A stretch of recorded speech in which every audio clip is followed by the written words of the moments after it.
నమస్తే. తెలుగు రాజ్యంకి స్వాగతం. నేను మీ సంధ్య. ఏపీలో రాజ్యసభ నామినేషన్‌కి సంబంధించి అంటే పదవీ కాలం అయిపోయింది. జూన్ 2న నోటిఫికేషన్ ఉండబోతుందన్న విషయం మనందరికీ తెలిసిందే కదా! ఈ నేపథ్యంలో కొన్ని పేర్లు తెర మీదకి రావడము, ఈక్వేషన్స్ అనేది మారుతూ ఉండడం మనం చూస్తున్నాం. జనసేనకు సంబంధించి లింగంనేని రమేష్‌కే అసలు సీట్ ఇంకా పక్కా అన్న న్యూస్ ఆల్మోస్ట్ సర్క్యులేట్ అవుతున్న ఈ నేపథ్యంలో కాపు సామాజిక వర్గం నుంచి బలంగా వాదన వినిపిస్తున్న తరుణంలో కొంత మార్పులు చేర్పులు చేయబోతున్నారు. లింగంనేని రమేష్ కాకపోతే ఆల్టర్నేట్ ఇంకెవరున్నారు అన్న ఒక చర్చ కూడా తెర మీదకి వచ్చినట్టుగా తెలుస్తోంది. మరి ఎవరి పేర్లు పరిశీలనలోకి రాబోతున్నాయి తెలుసుకునే ప్రయత్నం చేద్దాం. చరిత్రకారులు, సినీ రాజకీయ విశ్లేషకులు చిల్లకూరి శ్రీకాంత్ గారు మనతో ఉన్నారు. ఆయన మాటల్లోని. శ్రీకాంత్ గారు నమస్తే. ఇప్పటికే కాపు సామాజిక వర్గానికి సంబంధించి పెద్ద ఎత్తున డిస్కషన్ నడుస్తుంది. లింగంనేని రమేష్కి అసలు ఇంకా కర్చీఫ్ వేసేసుకోవచ్చు పక్కా అనేసి అన్న న్యూస్ సర్క్యులేట్ అవుతుంది. సీన్ కట్ చేస్తే 2 పేర్లు తెర మీదకి వచ్చాయనేసి అని అంటున్నారు. ఇంతకెవరు నేతలు? వాస్తవానికి లింగంనేని రమేష్ గారి పేరే మొదటి స్థానంలో ఉంది. కాకపోతే మొన్నటికి మొన్న గోదావరి జిల్లాల పర్యటనలో పవన్ కళ్యాణ్ గారు సామాజిక వర్గం గురించి చేసినటువంటి చర్చల నేపథ్యంలో వారు నాతో ఉంటే వాళ్ళు ఖచ్చితంగా రాజ్యసభకు వెళ్ళేవాళ్ళు, లేకపోతే నామినేటెడ్ పదవులు స్వీకరించేవాళ్ళు, లేకపోతే మరేదైనా పదవుల్ని వాళ్ళు అందుకునేవాళ్ళు అని చెప్పేసి వారు చేసినటువంటి వ్యాఖ్యలు ఒక్కసారిగా ఈ సామాజిక వర్గం నుంచి, పవన్ కళ్యాణ్ గారి సామాజిక వర్గం నుంచి ఎవరైతే ఆశావాహులు ఉన్నారో వాళ్ళు ఒక్కసారిగా యాక్టివ్ అయిపోయారు. యాక్టివ్ అయిపోయి మరి సామాజిక వర్గానికి మీరు ప్రాధాన్యత ఇవ్వదలుచుకుంటే మొట్టమొదట జనసేనకి వస్తున్నటువంటి రాజ్యసభ, ఈ రాజ్యసభ సొంత సామాజిక వర్గానికి కేటాయించుకుంటే ఖచ్చితంగా సత్ఫలితాలు ఉంటాయి. సామాజిక వర్గం మీ వెన్నంటూ నిలుస్తుంది. లింగంనేని రమేష్ గారికి ఇస్తే ఒకంత. ఎందుకంటే లింగంనేని రమేష్ గారు వ్యాపారవేత్త, రియల్టరు, ఆర్థికంగా వెన్నుదన్నుగా వ్యవహరించారే కానీ పార్టీలో క్రియాశీలకంగా లింగంనేని రమేష్ గారు లేరు. పార్టీ క్రియాశీలక నాయకుడు కాదు ఆయన.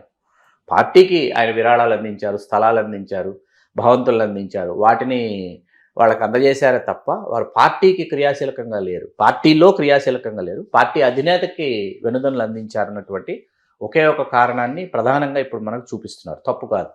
అయితే ఇక్కడ గత కొంతకాలంగా అంటే పార్టీ నెలకొల్పిన నాటి నుంచి మీకు వనరులు కానీ వసతులు కానీ ఆర్థికపరమైనటువంటి వెనుదన్నులు వారు ఏ పార్టీలో ఉన్నా అన్ని రాజకీయ పార్టీలకి అందించేటటువంటి వారు గ్రీన్కో అధినేతలు సునీల్ చలమలశెట్టి గారు, అనిల్ చలమలశెట్టి గారు.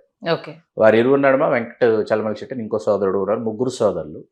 వీళ్ళు ఇప్పుడు అనూహ్యంగా గ్రీన్కోకి సంబంధించి గ్రీన్కో సంస్థలో డైరెక్టర్ అయినటువంటి సునీల్ గారికి, అనిల్ గారికి మేనబావ అయినటువంటి బండారు నరసింహారావు గారి పేరు తెర మీద తీసుకొచ్చారు. ఇప్పుడు బండారు నరసింహారావు గారు విద్యాధికులు, సివిల్ ఇంజనీరు. ఇవాళ గ్రీన్కోకి సంబంధించి భారతదేశ వ్యాప్తంగా దానిని అత్యున్నతమైన స్థానంలో నిలపడంలో కీలక పాత్ర పోషించినటువంటి వాళ్ళు బండారు నరసింహారావు గారు ఒకరు.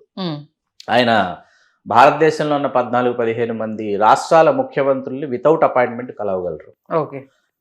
ఇవాళ గ్రీన్ ఎనర్జీ ఉత్పత్తిలో గ్రీన్కో సంస్థ after Ambani, after Adani green energy ఉత్పత్తిలో ఇవాళ ప్రధానమైనటువంటి భూమిక గ్రీన్కో సంస్థ పోషిస్తోంది.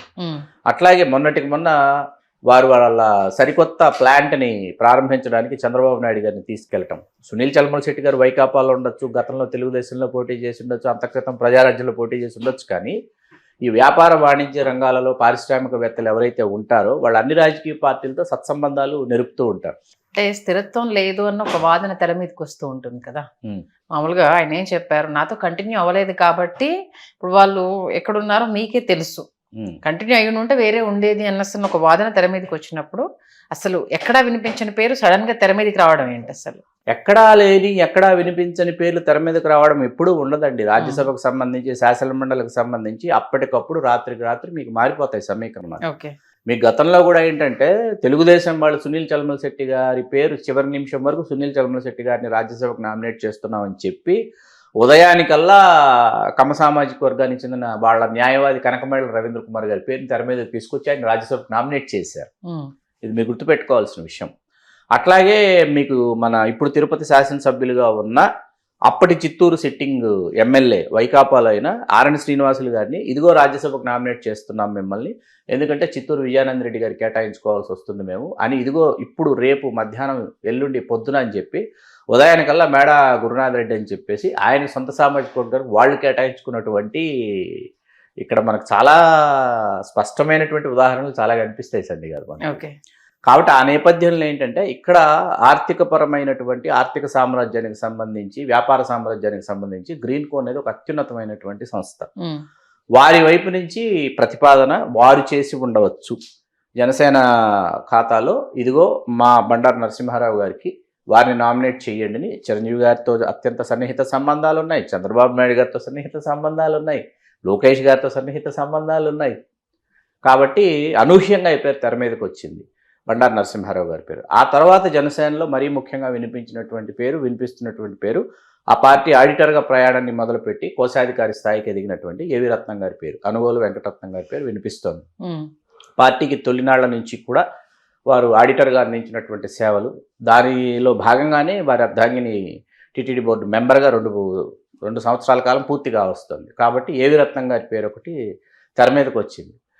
ఇవి ఏవి కాకుండా సామాజికవేత్తలు అట్లాగే కుల సంఘాలు లేకపోతే వీళ్ళు ప్రతిపాదిస్తున్నా లేకపోతే తెర మీదకు తీసుకొస్తున్నటువంటి అంశం ఏదైతే ఉందంటే, పేరు కాదు అంశం గురించి మాట్లాడుతున్నా. అంశం ఏంటంటే రాయలసీమ, నెల్లూరు, ప్రకాశం, గుంటూరు అంటే మొత్తం 7 జిల్లాలకు కాను ఈ సామాజిక వర్గం నుంచి, బలిజ సామాజిక వర్గం నుంచి ఒక్కరు ఇప్పటి వరకు రాజ్యసభకు నామినేట్ అయ్యారు. ఆయన సి రామచంద్రయ్య గారు. తెలుగుదేశంలో ఆయన నామినేట్ చేశారు. రెండో పర్యాయం కూడా నామినేట్ చేసిన తర్వాత మొదటిసారి రామారావు గారు ఉండగా నామినేట్ అయ్యారు. ఆ తర్వాత చంద్రబాబు నాయుడు గారు నామినేట్ చేసిన తర్వాత ఒక 2-2.5 సంవత్సరాల పదవీ కాలం ఉండగా రామచంద్రయ్య గారు ఏం చేశారంటే ప్రజారాజ్యంలోకి వచ్చారు. రాజ్యసభకి ఆయన రాజీనామా చేశారు, తెలుగుదేశానికి రాజీనామా చేశారు, ప్రజారాజ్యంలోకి వచ్చారు, బందర్ నుంచి పోటీ చేసి ఓడిపోయారు. ఆ తర్వాత శాసనమండలికి నామినేట్ చేయబడి ఆయన రాష్ట్ర మంత్రి అయ్యారు. అదొక కథ. ఈ 7 జిల్లాల నుంచి ఇప్పటి వరకు ఈ సామాజిక వర్గం నుంచి ఒక్కరంటే ఒకరు ఈయన తప్ప ఇంకెవరూ రాజ్యసభకు నామినేట్ కాల. గుంటూరు జిల్లాకు వెళ్ళేటప్పటికి ఏమవుతుందంటే గుంటూరు జిల్లాలో గుంటూరు జిల్లా నుంచి 25 మంది కమ్మవాళ్ళు రాజ్యసభకు నామినేట్ అయ్యారు. రేపు భాష్య రామకృష్ణ గారిని నామినేట్ చేస్తే 26వ వ్యక్తి అవుతాడు ఆయన. కాపుల నుంచి ఒక్కరంటే ఒకరు నామినేట్ కాలేదు. అది కాసేపు పక్కన పెడితే ఇందాక మనం మాట్లాడుకున్న బండారు నరసింహారావు గారు కావచ్చు, లేకపోతే ఏవి రత్నం గారు కావచ్చు, కృష్ణా జిల్లాకు చెందినటువంటి వాళ్ళు.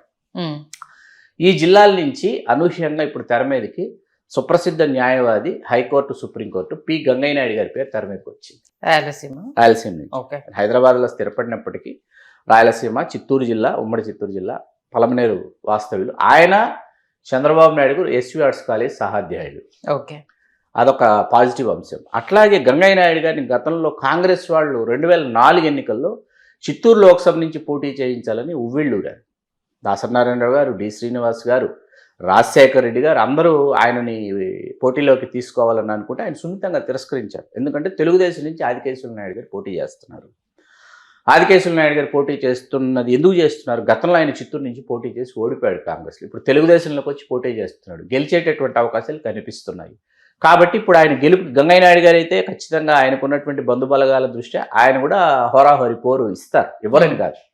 కాకపోతే ఎందుకు సొంత సామాజిక వర్గంలో ఆదికేశవ నాయుడు గారు ఒకసారి అవ్వాలనుకుంటున్నప్పుడు మనం ఎందుకు ఆయనకు అడ్డు వెళ్ళడం అని చెప్పి ఆయన వెనుకంజ వేసి ఆ తర్వాత ఆయన క్రియాశీలకంగా ఆయన తన న్యాయవాద వృత్తిలో విశేషంగా రాణిస్తూ వచ్చారు. ఆ తర్వాత 2009 ఎన్నికల నాటికి ప్రజారాజ్యం లీగల్ సెల్ చైర్మన్గా ఆయన తన వంతు బాధ్యతలను నిర్వహించారు. మన పవన్ కళ్యాణ్ గారు, నందిని గారి విడాకుల కేసు మొదలుకొని ఒక 30 కేసుల్ని ఆయన ఏమీ ఆశించకుండా, ఏ ఫీజు తీసుకోకుండా వాదించినటువంటి న్యాయవాది. అంటే పవన్ కళ్యాణ్ గారు మన తెలంగాణ గడ్డ మీద ఒక వ్యాఖ్య చేశారు, పంచులోడు తీసుకొడతామని చెప్పి పవన్ కళ్యాణ్ గారు చేసిన వ్యాఖ్యలు, దానికి కూడా అప్పుడు కేసు ఫైల్ అయింది. ఇట్లాంటి 1 కాదు 2 కాదు, దాదాపు 30 కేసులు ఆయన 30కి పైగా కేసులు వాదించి గెలిపించి వాళ్ళకి సాంత్వన చేకూర్చినటువంటి న్యాయవాది, వివాదరహితులు, పెద్ద మనిషి తరహాగా ఉంటారు. రాయలసీమ జిల్లాల నుంచి రిప్రజెంటేషన్ లేదు రాజ్యసభకి అనేది ఇప్పుడు ఏంటంటే మధ్య మార్గంగా మీరు జనసేన నుంచి నామినేట్ చేస్తారా, లేకపోతే ఆయనని తెలుగుదేశం వాళ్ళు జనసేన త్రూ మీ ఖాతాలో మీ అకౌంట్లో గంగయ్య నాయుడు గారిని తీసుకోండి, మీ సామాజిక వర్గం కాబట్టి బాగుంటుంది, మేము సానా సతీష్ని మీ సామాజిక వర్గం నుంచి మేము కొనసాగిస్తాం. అట్లాగే వాళ్ళు భాష్యం రామకృష్ణ గారు కొట్టిస్తున్నారు. భాజపాలో దాసరి శ్రీనివాసులు గారి పేరు దాదాపు ఫైనల్ అయింది.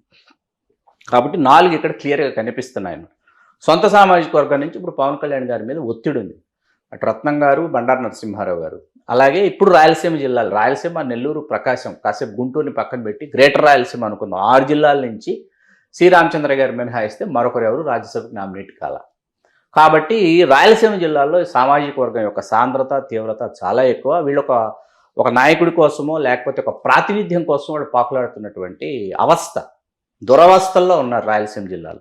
కాబట్టి గంగయ్య నాయుడు గారి పేరు ప్రధానంగా నిన్న మధ్యాహ్నం నుంచి ఆయన పేరు తెర మీదకి వచ్చింది. చూద్దాం, ఇంకో 4 డేసే కదా టైం. జూన్ అంతే. 2 ఎలాగో నామినేషన్ సంబంధించి తెర మీదకి వస్తుంది కాబట్టి ఎంతవరకు మీరు అన్నట్టుగా ఒకటి రాయలసీమలో జనసేనకు ఒక స్ట్రాంగ్ వాయిస్ అనేది ఇప్పుడు రాజ్యసభ రావడం వల్ల జనసేనకు రాజ్యసభ ఇచ్చారు అనేది ఒకటి మంచి పబ్లిసిటీ అవుతుంది.